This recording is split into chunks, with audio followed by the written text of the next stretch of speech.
Hello everyone, কেমন আছো তোমরা সবাই? আশা করছি সবাই খুব ভালো আছো। তো চলে এসেছে একটা নতুন একটা রান্নার ভিডিও নিয়ে। তো ভিডিওটা কেউ স্কিপ না করে দেখতে থাকো।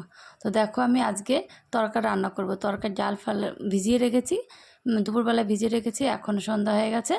এখন প্রেশারে দিয়ে দিচ্ছি, আর এইদিকে দেখো সিটি মেরে নিচ্ছি। তো প্রেশারে ওইটা সিটি মারা হয়ে গেছে। তো এই পেঁয়াজ কুচি করে নিয়েছি, রসুন আদা সব কিছু কুচি করে নিয়েছি। তো পেঁয়াজটা আগে একটু লাল লাল করে ভেজে নেব। আর সব কিছু কুচি কুচি করা আছে, সমস্যা হবে না।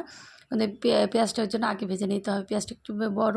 তো পেঁয়াজটা লাল লাল করে ভাজার পরে আদা কুচি, লঙ্কা কুচি আর হচ্ছে রসুন কুচি দিয়ে দিলাম।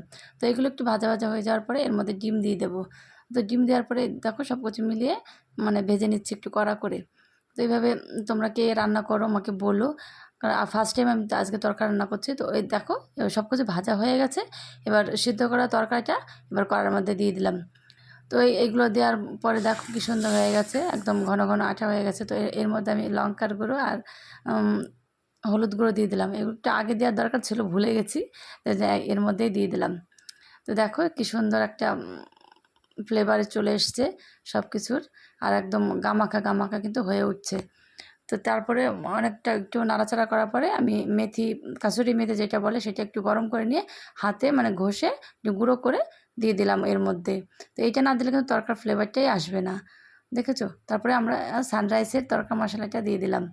তো তোমরা এই তরকারিটা কে কে রান্না করো? অবশ্যই সবাই রান্না করো। কে কেমন করে কে রান্না করো তো আমাকে বলো। তো রান্না হয়ে গেছে, আর এই যে শ্বশুরের জন্য খাবার বেড়ে দিচ্ছি, কারণ শ্বশুর আগে আগে খায়।